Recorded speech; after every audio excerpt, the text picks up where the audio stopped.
A will eternal. The comfortable life of an outer sect disciple on fragrant Cloud Peak was great for Bai Xiaochun. Although he missed the delicious food he had access to back in the ovens, everything else was quite satisfactory.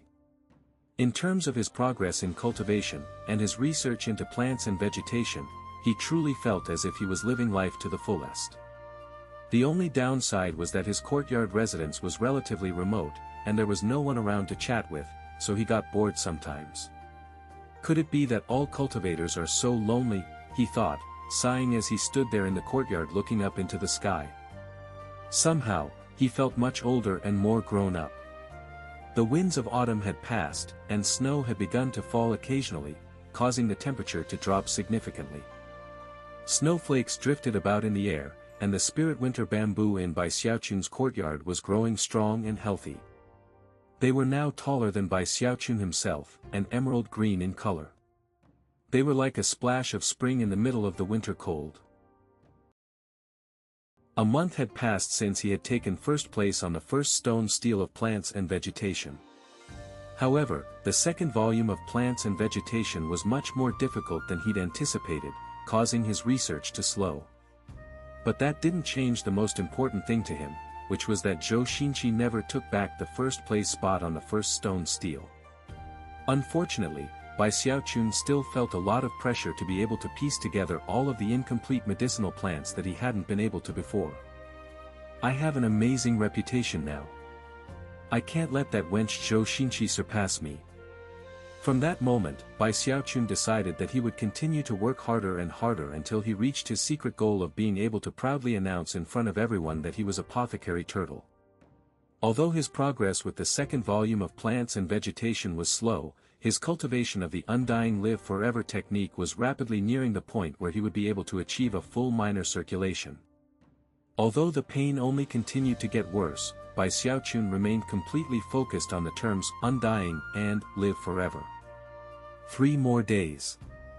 According to the description of the Undying Live Forever Technique, in 3 days I'll be able to complete a minor circulation.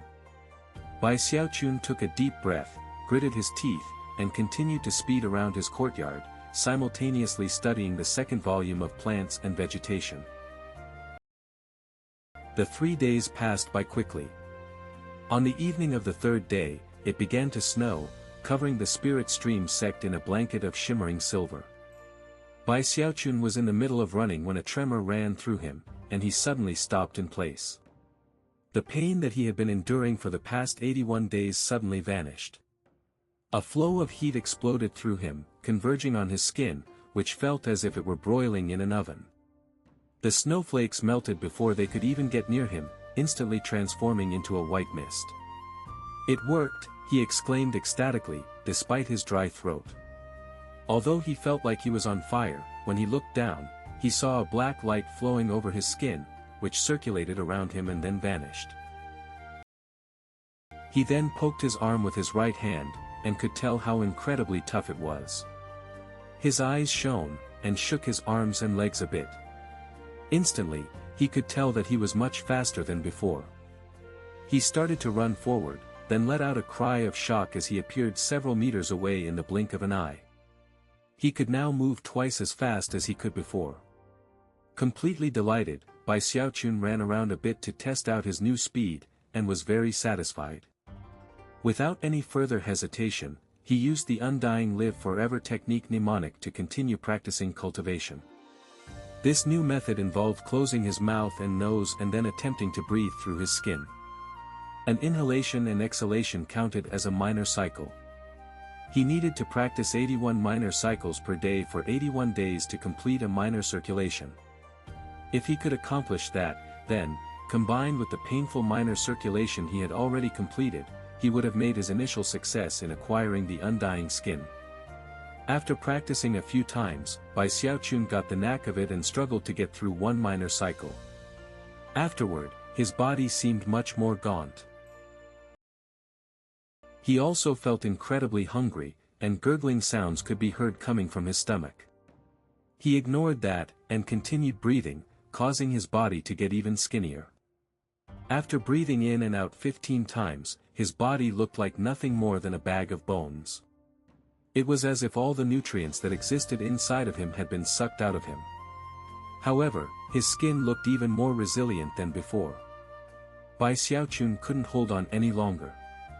His vision was fading, and his eyes had turned green from the indescribable hunger which filled him.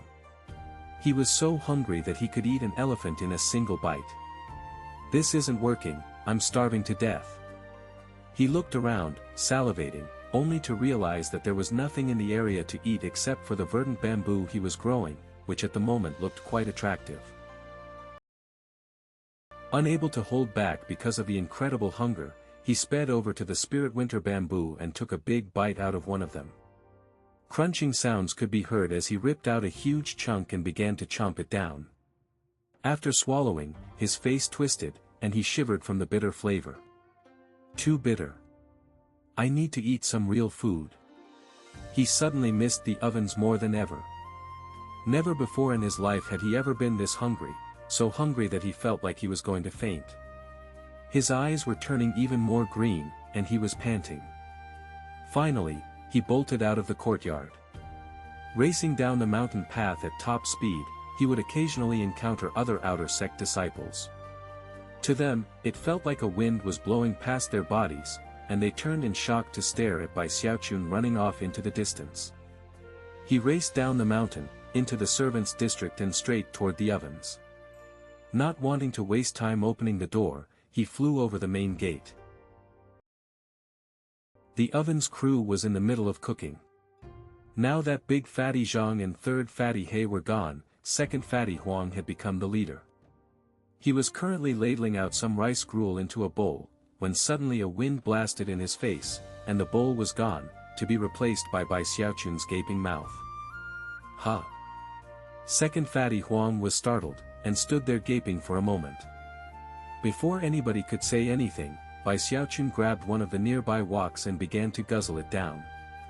Apparently that wasn't enough, because he then simply dunked his head into the wok, draining the rice gruel. 1 wok, 2 woks, 3 woks. Bai Xiaochun rapidly drank down 100 woks of gruel. He was like a bottomless pit, and still didn't feel close to being full. Still hungry. This isn't working. I'm so hungry. I need meat. He looked around frantically and quickly caught sight of the mountains of meat that were his elder brothers. The fatties of the oven stared at Bai Xiaochun in shock. They had seen hungry people before, but had never seen someone this hungry. It was like the ghost of a person who had died from starvation. Then they realized that he was staring at them and salivating. Second fatty Huang suddenly backed up rapidly, simultaneously shouting, "Ninth fatty, quickly, there's some spirit food in the kitchen that we prepared for Elder Zhou." Bai Xiaochun's eyes gleamed, and he immediately charged toward the kitchen. Outside, second fatty Huang and the others exchanged dismayed glances. Did you see that? That's the fate in store for people who become outer sect disciples. Look at how hungry little junior brother is. You could beat me to death before I agree to become an outer sect disciple.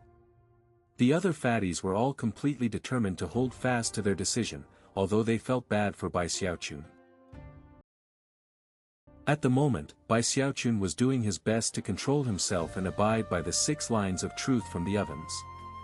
He would only nibble the edges, and not eat the entire item. After all, if he broke the rules, that could implicate his elder brothers, which was something he would never do.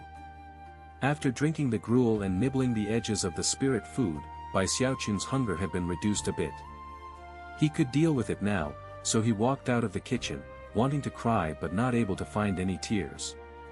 This Undying Live Forever technique was far too terrifying. Although he didn't have to deal with any pain now, the hunger was enough to drive a person mad. Second elder brother, he said, looking nervously at second fatty Huang. Seeing that Bai Xiaochun looked normal again, second fatty Huang finally felt relieved. He walked up and patted him on the shoulder in sympathy. Little junior brother, don't worry.